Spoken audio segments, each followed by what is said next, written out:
Hello दोस्तों, नमस्ते। स्वागत है आप लोगों का हमारे यूट्यूब चैनल हिंदी स्टोरी में। आज हम लोग हमारे महान लेखक मुंशी प्रेमचंद जी का उपन्यास कायाकल्प अध्याय 7 पढ़ेंगे। तो चलिए बिना लेट किए हुए हम लोग स्टार्ट करते हैं। अध्याय 7। चक्रधर की कृति उनसे पहले ही बनारस पहुंच चुकी थी। उनके मित्रों और अन्य लोग उनसे मिलने के लिए उत्सुक हो रहे थे। बार बार आते थे और पूछकर लौट जाते थे। जब वह 5वें दिन घर पहुंचे तो लोग मिलने और बधाई देने आ पहुंचे। नगर का साफी समाज मुक्त कंठ में उनकी तारीफ कर रहा था। यथापि चक्रधर गंभीर आदमी थे, पर अपनी कृति की प्रशंसा से उन्हें सच्चा आनंद मिल रहा था। मुसलमानों की संख्या के विषय में किसी का भ्रम होता तो वह तो तुरंत उसे ठीक कर देते थे। 1000 आज ही पूरे 5000 आदमी थे और सभी की तैयारी चढ़ी हुई मालूम होता था। मुझे खड़ा निकल जाएंगे, जान पर खेल गया। और क्या कहूँ, कुछ लोग तो ऐसे भी थे जिन्हें चक्रधर की वह अनुनय विनय अपमानजनक जान पड़ता था। उनका ख्याल था कि इससे तो मुसलमान और भी शेर हो रहे होंगे। और लोगों ने चक्रधर को घंटों बहस करनी पड़ी, पर वे कायर न हुए। मुसलमानों ने भी चक्रधर की तारीफ हो रही थी। 2-4 आदमी मिलने भी आए, लेकिन हिंदुओं की जमघट देखकर लौट गए। और लोग तो तारीफ कर रहे थे, पर मुंशी वज्रधर लड़की की नादानी पर बिगड़ रहे थे। तुम्ही को क्या भूत सवार हो जाता है? क्या तुम्हारी ही जान सस्ती है? तुम्हें ही अपनी जान पड़ी हुई है और वहाँ के लोग ना थे, फिर तुम क्यों आग में कूदने गए? मान लो मुसलमानों के हाथ से चला दिया होता तो क्या कर लेते? फिर तो कोई हिसाब पास ना फटकते। ये हजारों आदमी जो आज खुशी के मारे फूले नहीं समाते, बात तक न पूछते। निर्मला तो इतनी बिगड़ी कि चक्रधर से बात ना करना चाहती थी। शाम को चक्रधर मनोरमा के घर गए। वह बगीचे में दौड़ दौड़कर हजारों से पौधे को सींच रही थी। पानी के से कपड़े लथपथ हो गए थे। उन्हें देखते ही चारा फेंक कर दौड़ी और पास आकर बोली, आप कब आए बाबूजी? मैं पत्रों तो रोज वहाँ के समाचार देखती थी और सोचती थी कि आप यहाँ आएंगे तो आपकी पूजा करूँगी। आप ना होते तो वहाँ जरूर दंगा हो जाता। आपको बिगड़े हुए मुसलमानों के सामने अकेले जाते हुए जरा भी शंका न हुई? चक्रधर ने कुर्सी पर बैठते हुए कहा, जरा भी नहीं। मुझे तो यही धुन थी कि बस इस वक्त कुर्बानी ना होने दूंगा। इसके बिना दिल में और ख्याल ना था। अब सोचता हूँ कि जो आश्चर्य होता है, मुझसे इतना बल और साहस कहाँ से आ जाता था। मैं तो यही कहूँगा कि मुसलमानों को लोग नाहक बदनाम करते हैं। फसाद से वे उतना ही डरते हैं जितने हिंदू। शांति की इच्छा भी तो उसमें हिंदुओं से कम नहीं है। लोगों का यह ख्याल कि मुसलमान लोग हिंदुओं की राज करने में सौपान देख रहे हैं, बिल्कुल गलत है। मुसलमानों को केवल यह शंका हो गई है कि हिंदू उनसे पुराना बैर चुकाना चाहते हैं और उनकी हस्ती को मिटा देने की फिक्र कर रहे हैं। इसी भय से वे जरा जरा बात पर तिनक उठते हैं और मरने मारने की आमादा हो जाते हैं। मनोरमा, मैंने तो जब पढ़ा कि आप उन बौखलाए हुए आदमियों के सामने निशंक भाव से खड़े थे तो मेरे रोंगटे खड़े हो गए। आगे पढ़ने की हिम्मत ही ना पड़ती थी, कहीं कोई बुरी खबर ना हो जाए। क्षमा कीजिएगा, मैं उस समय वहाँ होती तो आपको पकड़कर खींच लेती। आपको अपनी जान को जरा भी मोह नहीं आई? चक्रधर हंसकर, जान और है ही किस लिए? पेट पालने के लिए हम आदमी नहीं बनाए गए हैं। हमारे जीवन का आदर्श कुछ तो ऊंचा होना चाहिए, विशेषकर उन लोगों को जो साफ कहलाते हैं। ठाठ से रहना ही सभ्यता नहीं। मनोरमा मुस्कुराकर, अच्छा, अगर इस वक्त आपको 5 लाख रुपए मिल जाए तो आप ले या ना ले? चक्रधर, कह नहीं सकता मनोरमा, उस वक्त दिल की क्या हालत हो। दान तो ना लूँगा, पड़ा हुआ धन भी ना लूँगा, लेकिन अगर किसी ऐसी विधि से मिलने की, उसे लेने की आत्मा की हत्या ना होता तो शायद प्रलोभन को रोक ना सकूं। पर इतना अवश्य कह सकता हूँ कि भोग विलास में ना उजड़ूंगा। धन की मैं निंदा नहीं करना चाहता, उससे मुझे डर लगता है। दूसरों का आश्रित बनना तो लज्जा की बात है, लेकिन जीवन में इतना सख्त रखना चाहता हूँ कि सारी शक्ति है ना कमाने और अपनी ज़रूरतों को पूरा करने की में ही लगानी पड़े। मनोरमा, धन के बिना परोपकार भी तो नहीं हो सकता। चक्रधर, परोपकार में ही नहीं करना चाहता, मुझसे इतनी समर्थ ही नहीं।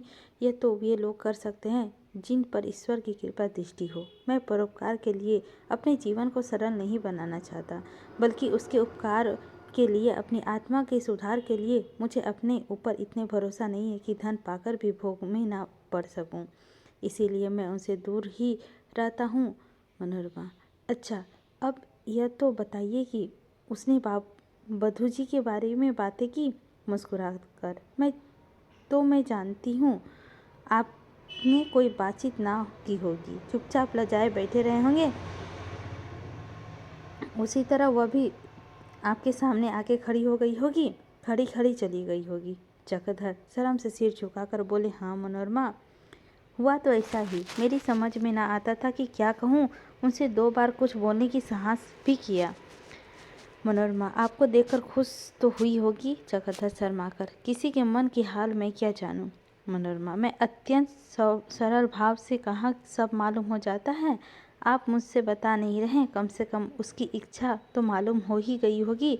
मैं तो समझती हूँ कि जो लड़की विवाह की इच्छा के विरुद्ध किया जाता है वह विवाह ही नहीं है। आपका क्या विचार है? चक्रधर बड़े असमंजस में पड़ गए। मनोरमा ने ऐसी बातें करते हुए संकोच होता है। डरते थे कि कहीं ठाकुर साहब की खबर मिल जाए तो सरला मनोरमा से कह दे तो वह समझेंगी मैं इसके सामाजिक विचारों की क्रांति पैदा करना चाहता हूँ। अब तक उन्हें ज्ञान न था कि ठाकुर साहब किन विचारों के आदमी हैं। हाँ, उन्हें गंगा स्नान का यह आभास होता था कि वह सनातन धर्म के भक्त हैं।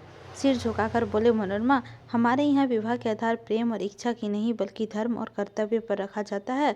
इतना चंचल है, क्षण क्षण में बदलती रहती है। कर्तव्य अस्थायी है, इससे कभी परिवर्तन नहीं होता। मनोरमा: अगर यह बात है तो पुराने जमाने में स्वयंवर क्यों होते थे? चक्रधर: स्वयंवर में कन्या की इच्छा ही सर्वप्रधान नहीं होती थी। यह वीर युग था और वीरता ही मनुष्य की सबसे उज्जवल गुण समझा जाता था। लोग आजकल व्यवहारिक प्रथा सुधारने का प्रयत्न तो कर रहे हैं। मनोरमा: जानती हूँ, लेकिन कहीं सुधार हो रहा है? माता पिता धन देकर लट्टू हो जाते हैं। इच्छा अस्थायी मानती हूँ, लेकिन एक आदमी अनुमति देने के बाद भी लड़की को पछताने के लिए कोई हीला नहीं रहता। चक्रधर: आपने मन को समझाने के लिए तर्कों को कमी नहीं रहती। मनोरमा: कर्तव्य ही ऐसा आदर्श है जो कभी धोखा नहीं दे सकता। मनोरमा: हाँ, लेकिन आदर्श ही रहता है, यथार्थ नहीं हो सकता। मुस्कुराकर: यदि आपका विवाह किसी कानी काली कटुली स्त्री से हो जाए तो आपको दुख ना होगा? बोलिए, क्या आप समझते हैं कि लड़की का विवाह किसी खड़ूस से हो जाता है तो उसे दुख नहीं होता? उनका बस चले तो वह पति का मुंह तक ना देखे। लेकिन इन बातों को तो जाने दीजिए, बधू जी बहुत सुंदर है। चक्रधर ने बात टालने के लिए कहा, सुंदरता मनोभाव पर निर्भर होती है। माता उसके कुरु बालक को भी सुंदर समझती है। मनोरमा: आप तो ऐसी बातें कर रहे हैं जैसे भागना चाहते हो।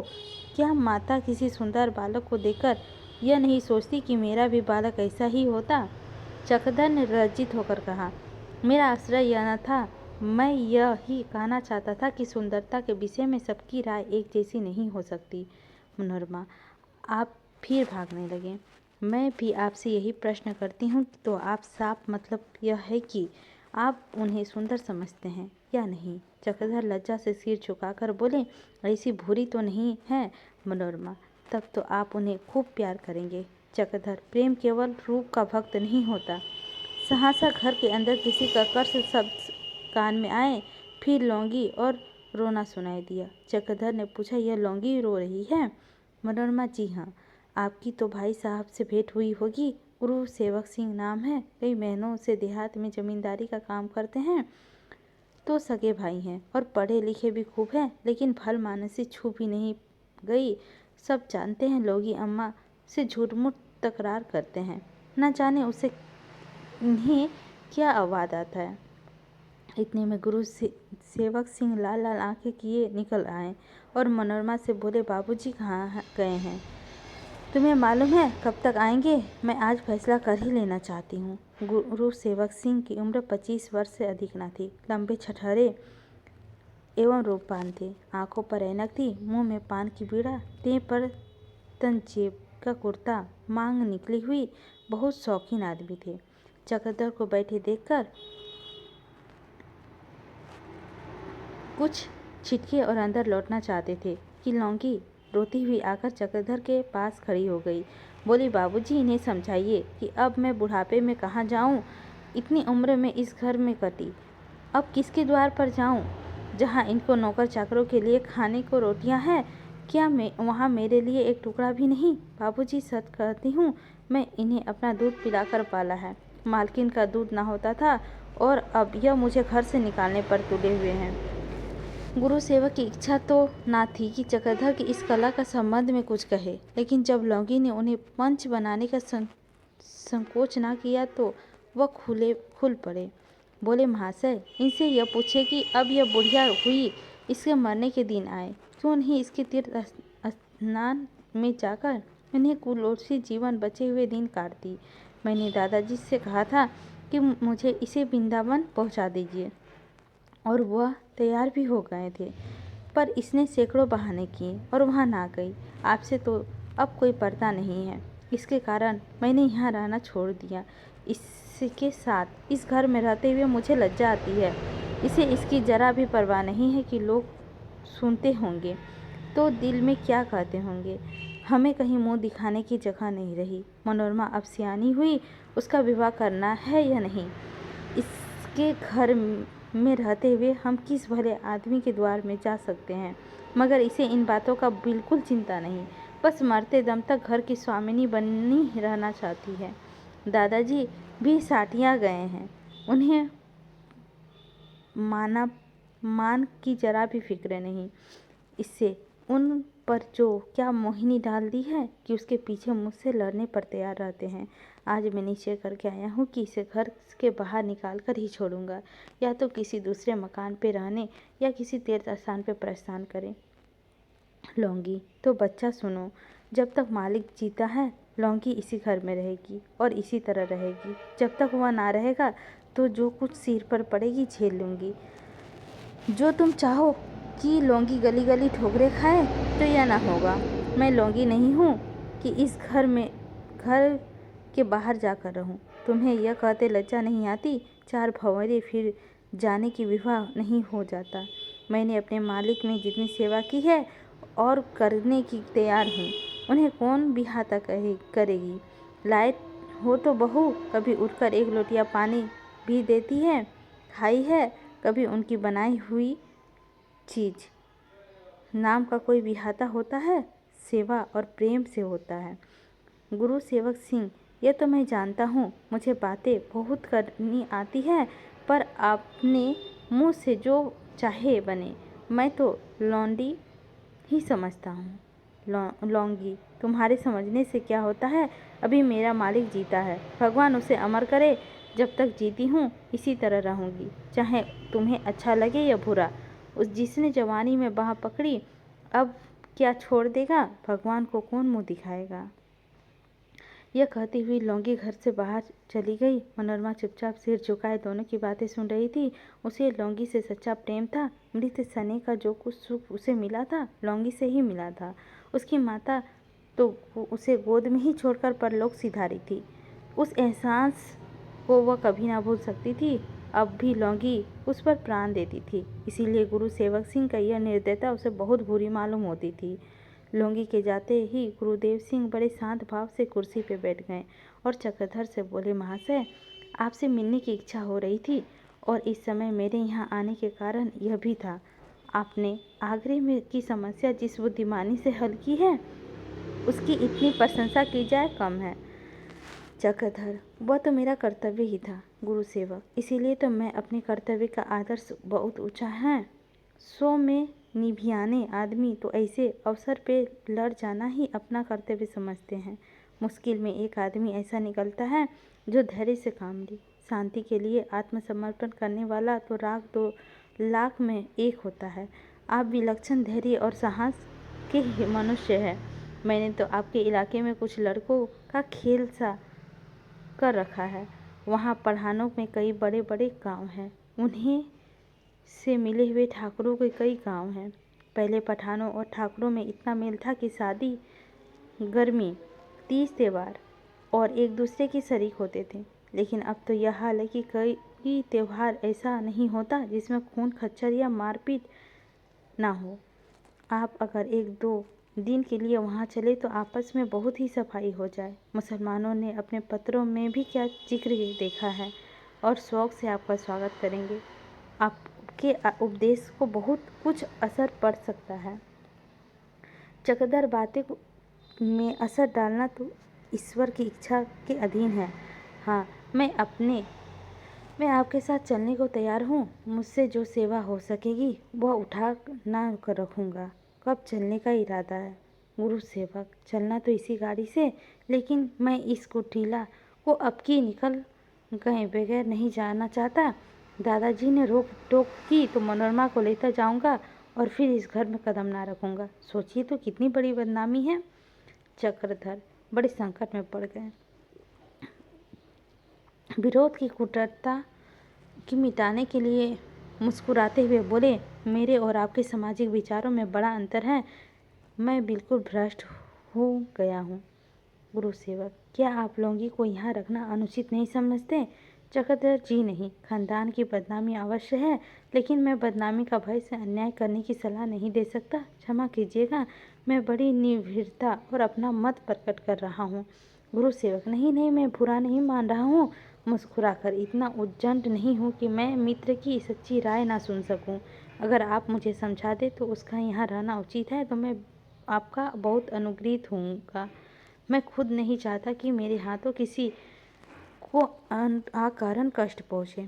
चक्रधर, जब किसी पुरुष की स्त्री के साथ पति पत्नी का संबंध हो जाए तो पुरुष का धर्म है कि जब तक वह स्त्री की ओर से कोई विरुद्ध आचरण ना देखे उससे संबंध को निभाए। गुरु सेवक, चाहे स्त्री कितनी ही नीच जाति की हो? चक्रधर, हाँ, चाहे किसी भी जाति की हो। मनोरमा जब जवाब सुनकर गर्व से फूल उठी। यह आवेश से उठ खड़ी हुई और पुलकित होकर खिड़की के बाहर झाँकने लगी। गुरु सेवक सिंह वहाँ न होते तो जरूर वह कह उठती, आप मेरे मुंह की बात ले ली गए। एकाएक फिटन की आवाज़ आई। ठाकुर साहब उतरकर अंदर गए। गुरु सेवक सिंह भी उसके पीछे पीछे चले। वह डर रहे थे कि लौंगी अवसर पाकर कहीं उसके कान न भर दें। जब वह चले गए तो मनोरमा बोली, आपने मेरे मन की बात कही। बहुत सी बातें मेरे विचार आपके विचार मिलते हैं। चक्रधर, उन्हें बुरा तो जरूर लगा होगा। मनोरमा, वह फिर आपसे बहस करने आते होंगे। अगर आज मौका ना मिलेगा तो कल करेंगे। आपकी वह शास्त्रों का प्रमाण पेश करेंगे, देख लीजिएगा। चक्रधर, खैर यह तो बताओ कि तुमने इन 4-5 दिनों में क्या काम किया? मनोरमा, मैंने तो किताब तक नहीं खोली, बस समाचार पढ़ती थी और वही बातें सोचती थी। आप नहीं रहते तो मेरा किसी काम में जी नहीं लगता। आप अब कभी बाहर न जाइएगा। चक्रधर ने मनोरमा की ओर देखा तो उसकी आंखें सजल हो गई थी। सोचने लगी, बालिका के हृदय कितना सरल, कितना उदार, कितना कोमल और कितना भयवान है। इसी के साथ हमारा 7वां चैप्टर भी समाप्त होता है। अगले चैप्टर में हम लोग अध्याय 8 कवर करेंगे। लेते हैं दोस्तों, आप लोगों से विदा, मिलते हैं अगले चैप्टर अध्याय 8 लेकर।